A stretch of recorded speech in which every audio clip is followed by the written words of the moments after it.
Hello and welcome back. In this lesson we're going to do some work on our header and improve its appearance. I've actually got an image of what it'll look like at the end down here. So you can see the first thing is that it's been narrowed so it just hovers over the search bar and the columns, whereas at the moment it's sort of spanning the whole width of the page. The other thing I've done is I've replaced the login logout button with this drop down menu for login and logout here, and also, as you can see, I've sort of removed the coloring. It will work in dark and light mode and just respond to the coloring of the application, unlike the existing toolbar. So with that, let's get started. I'll just pop that away. I'll bring the header into view. And in fact, it's probably going to be easiest if I sort of arrange the screen like this, where we can see the code at the bottom and the full width of the header at the top. So we'll start off by narrowing the toolbar so it just occupies the same width as the search bar. So in fact, if we look at how that was done before in the home page, we can see down here, here's the home page return. We set a maximum width and we said MX is auto. In other words, the X margin should be equalized on both sides so that it's centered. So let's just pop that in here and we'll see it sort of works. The difference between the two is the home page is using what's called a div, which is what's called a block element, whereas a header is actually a flex box. And the difference is a block element like div will expand to occupy the full width of its container, whereas a flexbox will shrink to just contain its content. But there's one little setting we can add to this which will sort it out, called width full. So let's just put that into. There we go. Now I wouldn't worry about the overhang. If we just add the same coloring to the main, you'll find, perhaps to your surprise, that actually the main page is also the same width. It's just that the main page has got some padding on it, this padding 4. So we will not worry about that. In fact, once we get rid of this sky coloring, you'll see that, and also the white text, you'll see that now we actually need a little bit of padding on the left because this grey is, maybe it's clearer if I do it like this.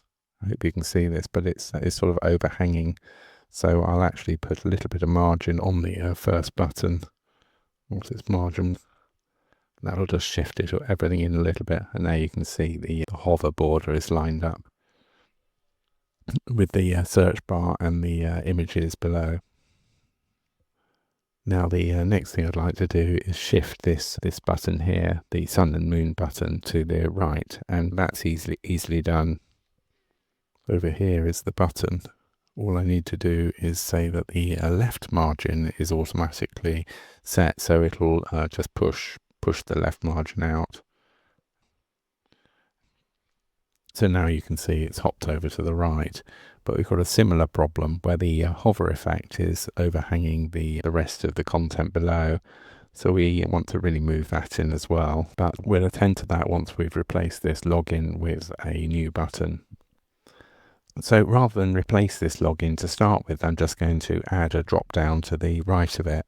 And to do that, we need to install the shadcn drop-down component. So let's just go to our shadcn page. Let's bring up Chrome. Go to Components and drop-down menu. And we can see here's the installation command. So I'll just copy that and I'll paste it down here. And now I've got a sort of template for how to use one of these drop-downs. There's lots of documentation on the page I just showed you. But to save time, rather than wading through it all, let's just copy in a very simple component. I can remove this home page now. So let's just stick it in here. And then we need to import it. Now you'd have thought I could just say import like this, but actually it sort of messes it up. And I've got the correct import again that I can paste in. So I'll just put that at the top like this. And this user is an icon. So let's just import that. And now we can rerun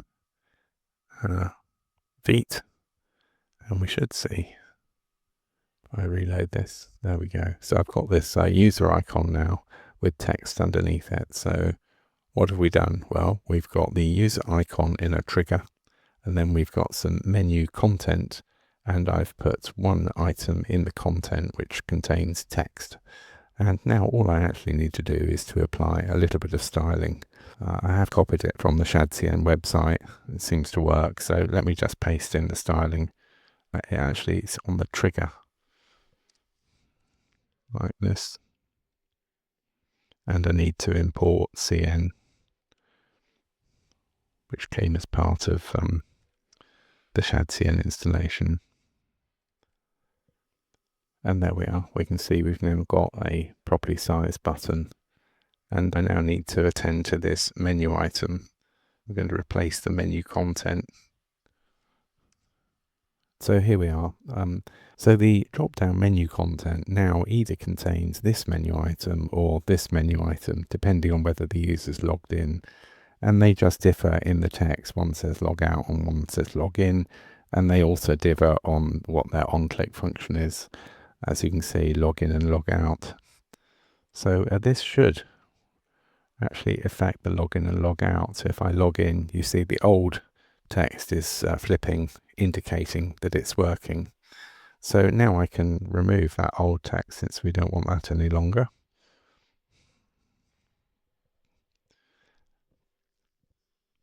And it turns out that the easiest way to sort of move these in a little bit is to actually move them in by changing the padding on the header. So I'm saying the right padding on the header is going to be set to 4. And as I save this, watch how this